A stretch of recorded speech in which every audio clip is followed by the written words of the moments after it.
All right, peace, peace, peace, peace, man. Man, just talking about this book, The Key, today, and yeah, I entitled this video where I thought Allah, the word Allah, or the name Allah that the Muslims use came from. But first, I needed to do some, background before we got to that, and like I said, a lot of this information is coming out of the book, The Key.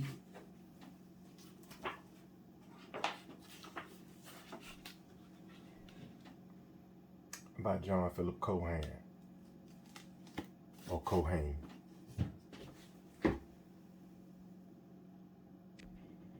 Now, Genesis 11:1. And the whole world was of one speech and of one language and of one speech.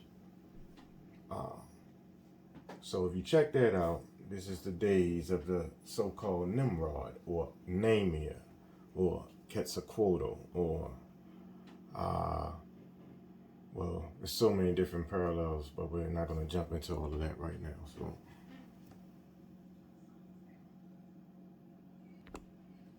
So the story of Nimrod goes that he was this tyrant king that was building a structure to the gods, to God. And this is not anything pleasing of God. I think that it was brought out in the text that God or someone mentioned that if these people were allowed to keep building, they would surely reach the heavens. And like I said, it wasn't pleasing to God at the time for that to be happening.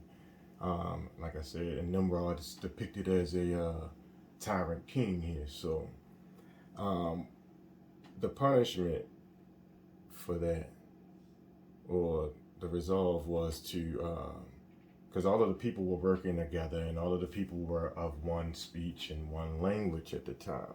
So the story goes. And the structure was torn down, surely, and the people were dispersed and their tongues were switched. So languages were confused and switched up at that point in time. And I think people should check that out too. It's a story people don't know, that the Bible has a story on how they feel the languages were dispersed. But this book, The Key, seems to feel that there's evidence that the languages, it's evidence in just regular everyday words in different languages, that there were a connection with peoples at some time. Hence the word phonics. And we can definitely take that back to Phoenician, but we're speaking English. Now, there's abundant evidence pointing to nautical contacts between the old and new worlds going back to the Bronze Age. Exact dates, they elude us, but by 1500 BC, the process already had a long history. By that time, one of the most important factors of civilization on the world scene was the international and intercontinental network of merchant mariners. They were not composed of one ethnic group, but a dominant, if not the dominant element, was Northwest Semitic, closely akin to the Phoenicians in language, religion, and the way of life. To those mariners, we owe much of our civilization, including the alphabet.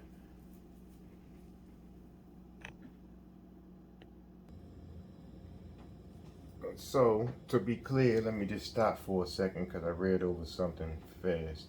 It was a Northwest Semitic, and how it was closely akin to Phoenician.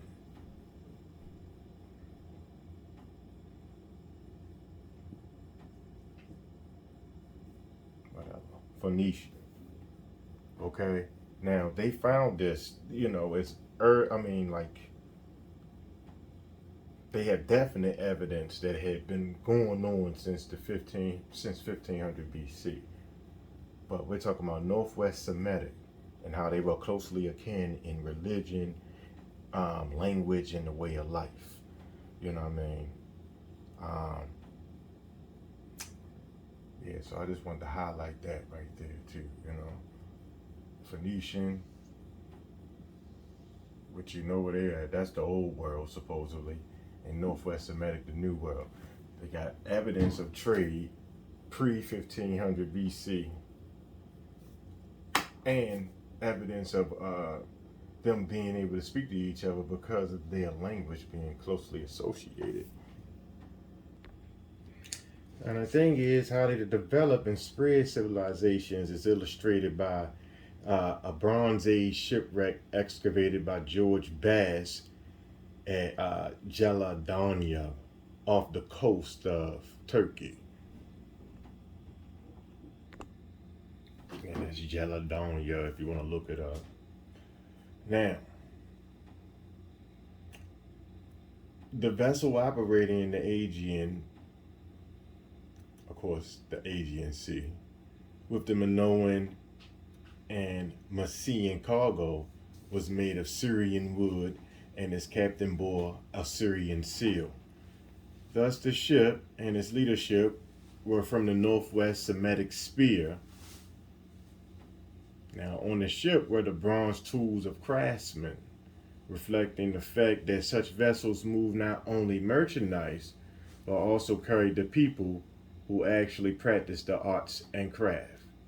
Now, the metallurgy of the pre-Columbian Mesoamerican America belonged not to the Iron Age, but to the Bronze Age, showing that the technological pattern had been set before the latter Phoenicians, Greeks, Romans, and others appeared on the stage of history, let alone reached America.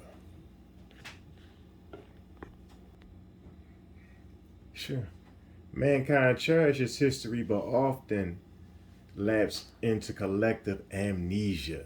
The Egyptians forgot how to read their own ancestors' hieroglyphs, and the Persians lost their knowledge not only of the script, but also of the history and the very names of Cyrus and Cambyses and Xerxes, who made their ancestors the rulers of the world.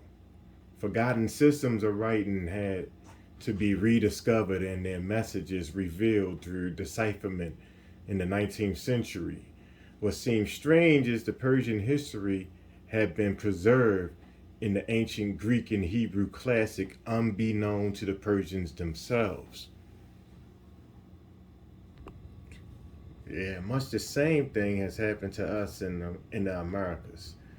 We are interested in our own hemisphere, but believe, at least tacitly, that white men did not come to America before Columbus discovered our continent in 1492, or certainly not before the Vikings around 100,000 AD. Yes, and yeah, we stop for a moment because I wanted to highlight that too, because we do forget, and I can show you in, recent history how I've been starting to forget too, and had to be corrected by OG. But in Baltimore, we say cigarette. Cigarette. A slang word for cigarette is fug or fog. It's actually fog, but we pronounce it fug. By the time my generation in DC, they say jack. That's their slang. You know what I mean? I just threw that in there to show that we do call. We do have different words, just maybe 3 hours away, maybe less than an hour away for the same thing, and wouldn't know that slang unless we were familiar to that region. But we're gonna take fog for instance. So in Baltimore, the O is pronounced U. So we say fug, just like the word dog. In Baltimore, we say Doug. If you came to our town and said dog, we would swear out that it's Doug. And we care not to be corrected. Okay. So, the O in Baltimore is pronounced like the U. Fug.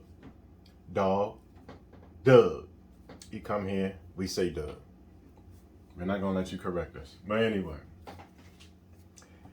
my generation comes along and we're calling cigarettes fugs. So, my father says, yeah, we used to call it fugs too. I said, oh, I didn't think old people had that word. He said, yeah, we used to call it that. He said, actually, the word is fog because it fogs up your inside, you know what I mean, from the smoke. So I'm like, really? That became very interesting to me at the time, you know what I mean? That, you know, a bright light came upon me at that time, you know, over cigarettes. You know, when me and my father were in our Nebuchadnezzar self, cigarettes were a big thing to us, but not anymore.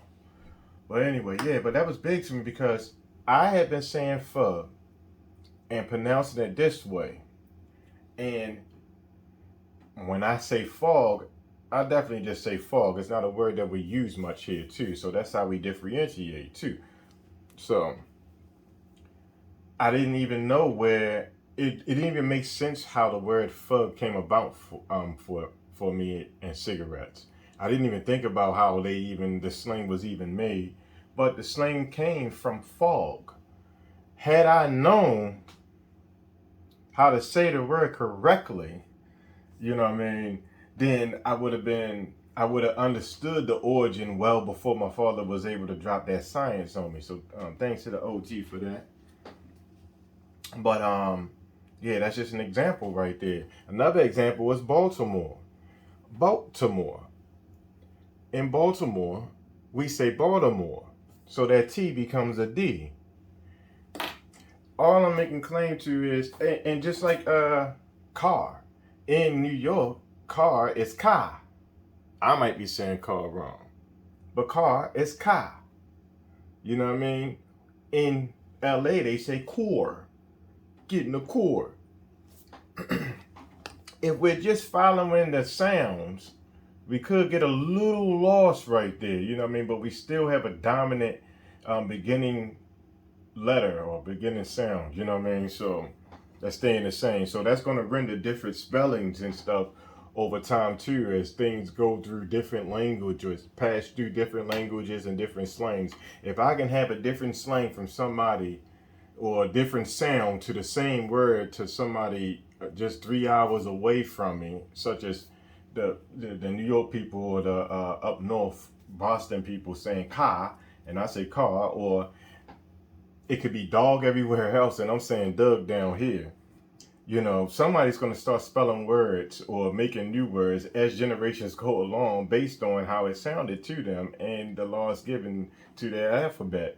And that's how the reason or the actual meaning of the word could get lost. I lost fog almost in one generation.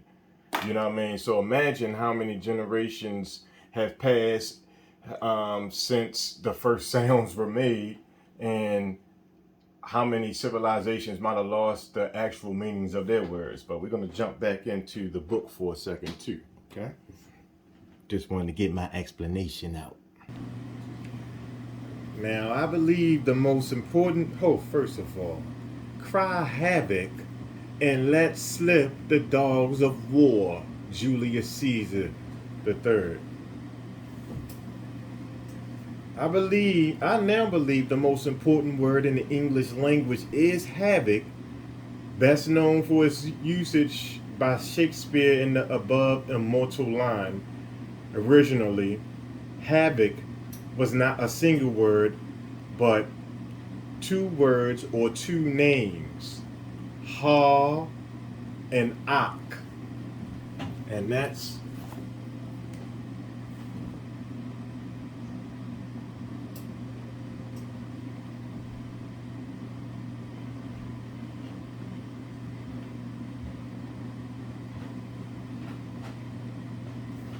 Ak. Like, what's up, Aki? In one of the earliest recorded usages, a 13th century writer refers to Ha and Ak as godees or gods, so that apparently 700 years ago they were thought to have been two forgotten pagan deities. The two names eventually became joined into one word. All right, so we had the Ha'ak or Ha'ak without the E on the end. Next, by the more or less standard Greek Latin change was the W to V into Havak. So first it was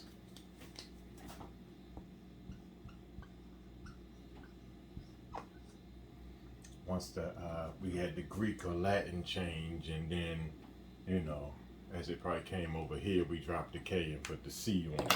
Since we had that choice. Now, as you can see, we switched two gods basically, into one word, blending them together, and it's been expressed in the word Hava. So Ha'ak was a cry sounded on the battlefields of Britain after victory, and it signaled that the fighting was over, the time of pillaging had arrived.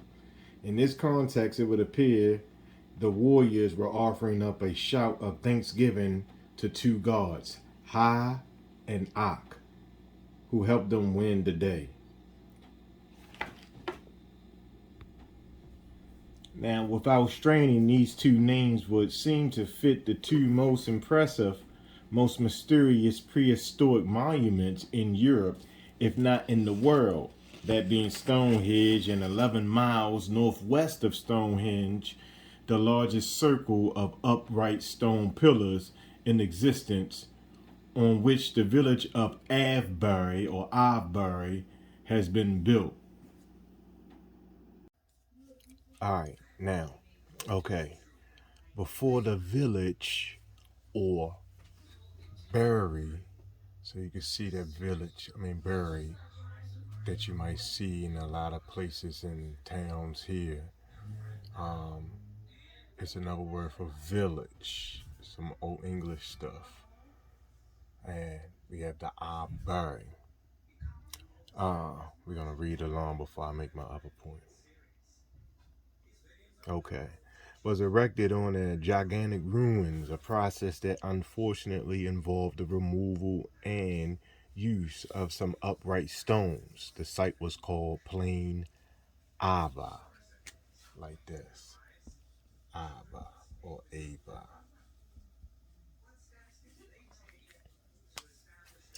This name has been attributed to an unknown woman named Afa or Ava. Again, this has the F.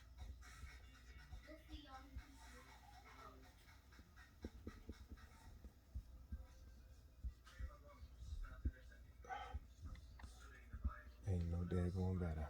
AFA. AVA. You could kind of see the connection there.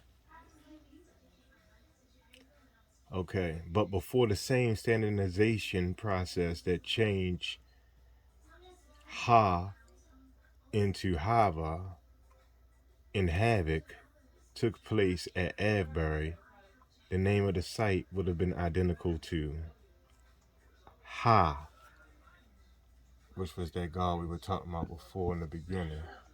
Ha, and of course Ak.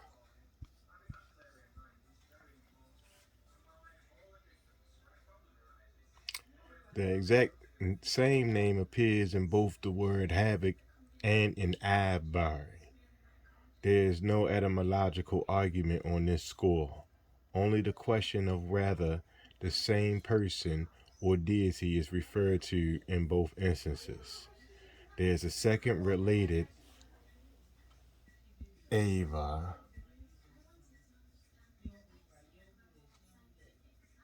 slash Ava.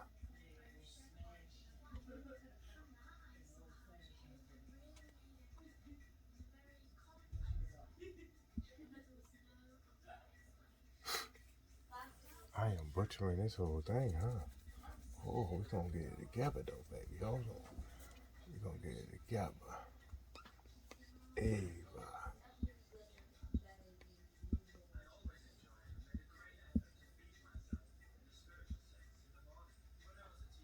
Alright. So we got it. Alright, there's a second related Ava slash Ha name in the local picture. The so-called East Avon River, which is Avon. We're gonna pause and clean up for a second. Right. So here we have the Avery village, but we see the Ava Ha connection. And I've been studying French and Arabic for like the past 5 or 6 months. And I know in French, they already said that French is a root language. Um, so I can see how in our language we use this H and we give a sound like ha, ha. But in French, like the word for live, habite, you don't pronounce the H, you say habite, you know. So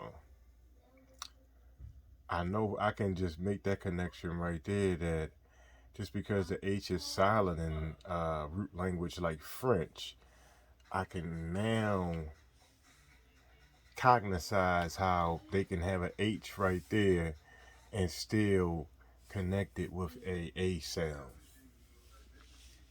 And a lot of times when they would change these, take over these towns and make people worship different gods and everything, they would, put another letter in front of their name or something like that, depending on what the um, the conqueror's alphabet uh, might have had instilled, or they might have been trying to blot out the existence of a previous god or something of that nature. So, and just like we were talking about with the Greek, the W and the V with the Greek Latin connection and the switch of those things, or the U and the V in Latin. Um, we got in Arabic, they don't have a P, so to say Peru, they say Peru, Peru. Yeah, if you was to put it in English terms.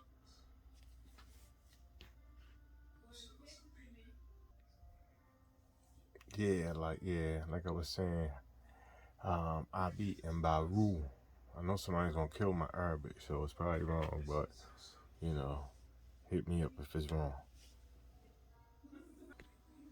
But moving right along, now I think that we got the ha and the I together, but that's one of our major,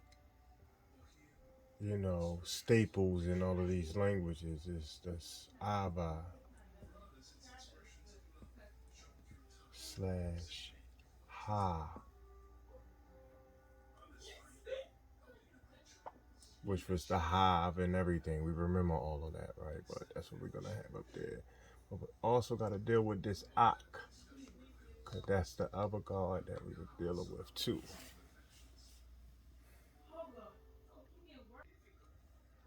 All right, now we're getting to Ak right now. So the possible,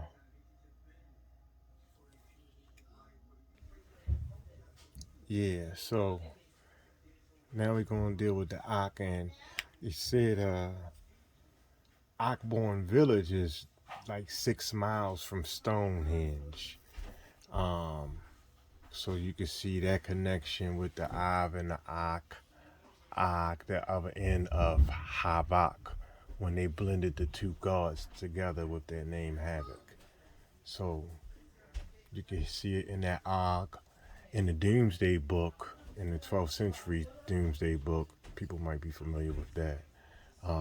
It's Akborn village, so it's like that there. So you can start seeing that OX or that OK type sound that's kind of blending in for that G2. So it's depending on which language you're going to be dealing with.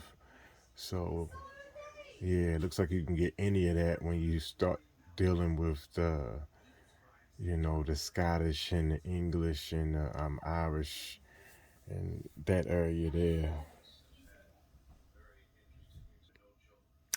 Place names often afford far earlier references for words than those found in literature. The concise Oxford Dictionary of English place names. Now, in Irish mythology, the supreme rulership of the universe is taken over by Ak. In Mac Ak, Ak gains the possession of the whole world from his father and half brother Iakad Olothere. And let me spell that. Alright, so I guess that's Iake Olothere, the All Father, who is also known as Dagda. These two half brothers,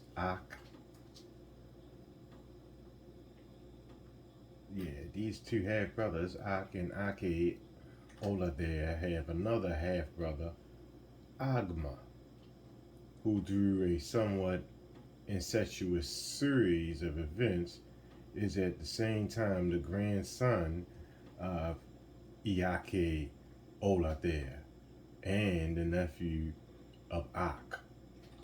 Wow, that's some West Virginia stuff right there. Although the personalities of Ak and Agma are frequently interwoven, Agma is the invincible champion of the children of the goddess Bannon, the Tuatha Danann, and it is he who bestows upon Agham the only inscribed language known to have existed in prehistoric Great Britain and Ireland. All through, or all through, yeah, although 3/4 of the celebrated Agham stones have been found in Munster, the southwesternmost and earliest inhabited Irish province, others have been some others have been found elsewhere in Ireland and in England, Scotland, and Wales. The two male deities Ak and Agma finally stand alone at the pinnacle of power in Irish mythology as Iake Olothere, the Dagda, the All Father, slowly vanishes from the stage. Ak and Agma are accompanied by their half sister Bridget. The fact that the Romans, during their occupation of Britain, now, so after a while they forgot about Iake Olothere and they just remember Ak and Agma. Now, Ak and Agma are accompanied by their half sister Bridget, like we were saying. The fact that the Romans, during their occupation of Britain, never reached Ireland, discovered memorials to Bridget in England, indicates that in the dim prehistoric past, Ak and Agma must have been held in high reverence by the Britons as well. Had to be. Because if they're named after their little sister, all that Oxford and all that stuff you hear over there, and Oxon, Ox Hill, you know what I mean? Yeah, that all makes sense because we made that OG and OX connection prior to getting to this point here. So that's amazing right there, man. So Britain, I don't even, they probably know that over there. They got a lot more knowledge than we do over here, but they probably know who they're named after. But that's a nice little backstory there.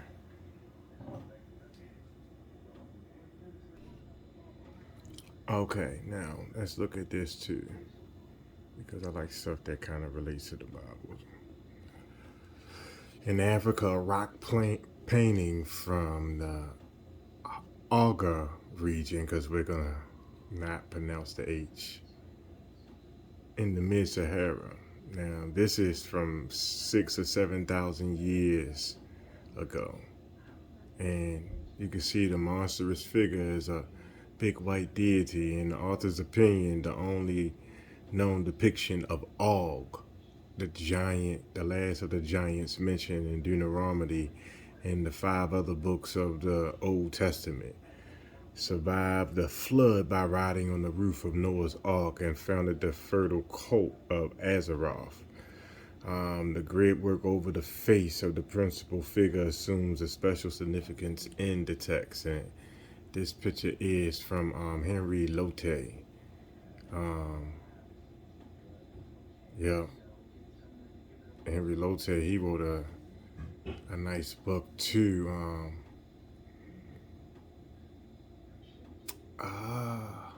Atlantis, right? I think it was Atlantis. Yeah, I think it was Atlantis. And people pretty much, he got blackballed because of that, because he was pretty much dropping he had a lot of evidence and stuff and dropping the truth there, but it was,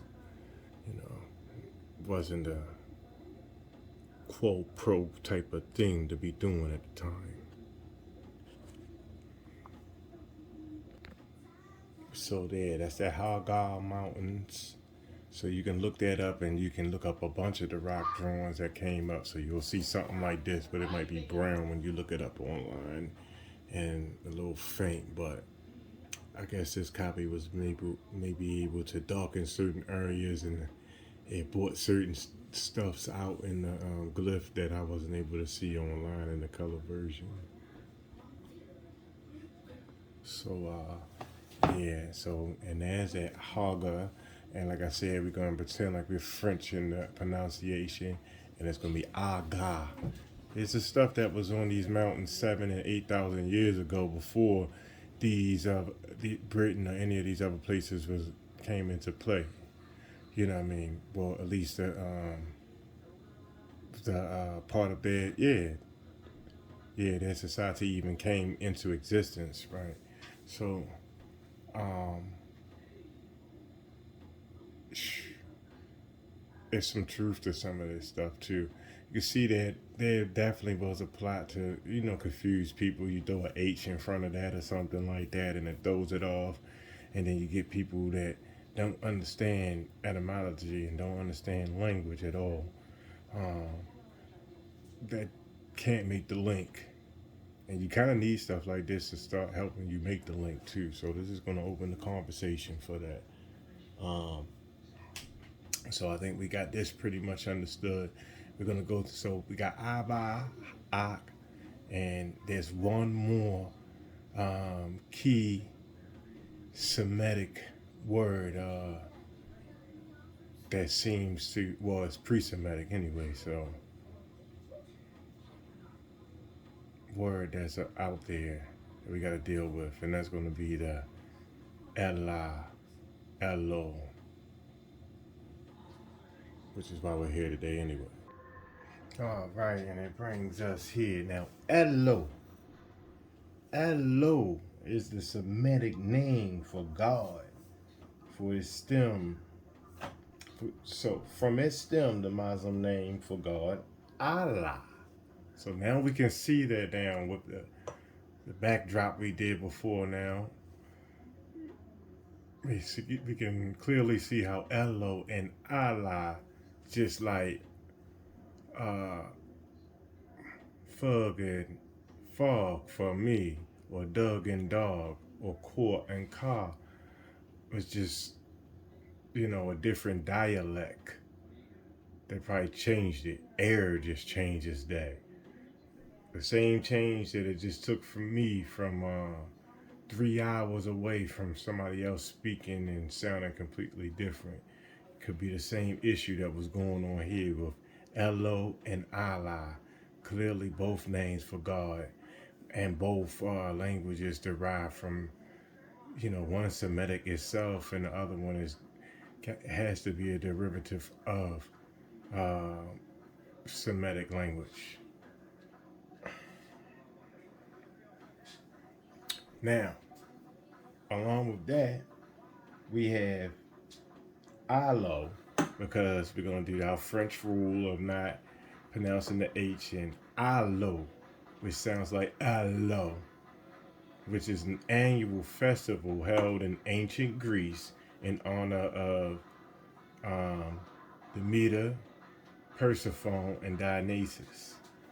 All right, so there's some of the biggest gods right there, and they're tied in with the Alo, which is close to the Allah and the Elo, phonetically. So we're just gonna follow the sounds here and the pattern, and we're gonna see, starting to make sense that maybe at some point everybody was close together. Now, such an association with the three most celebrated Greek deities, Elo's lofty stature among the Semites, and a transfer into the Arabic word Allah, made me take a close look at its position in the place name structure of the Old Testament world. There is no point in laboring what I found. Such names as Halawa in the Jordan and Halawa Jebel Mountain in Sudan are obvious blendings of Hala and Allah, with Awa, one of the other two key names, which is like the Ava that we were talking about. The pair together, in my opinion, lending credibility to the theory that this type of blending of key names was standard practices in prehistoric times. And we can see that. One has only to run back over the Hawa list just presented to see how popular a practice it was. But we're not gonna run too far over any list over here. But just another thing I wanted to bring attention to is the bringing the Ak and the Ava together again in Turkey are the two mountains, Allah Akbar. An obvious blending of the three key names of the Ak, the Allah, and the Allah. Alright, so, man, this is really what I wanted to get to here, you know what I mean? I wanted to present as much of a case as possible for Elo and Allah being the same word, so we can understand that it's the same type deal going on. You know what I mean? We're just using different type sounds because of where we were positioned at, or in reference to the people that we're beefing with a lot of times. We're talking about the same thing, but we think it's different. Over time, we've lost the connectedness of everything, so we think that we're more individualized than we are. But it's not. We're one part of one big, heavy body, you know what I mean, of functioning, three brain beings. Thank y'all for coming out. God bless y'all. Good night. Hope you got something out of it.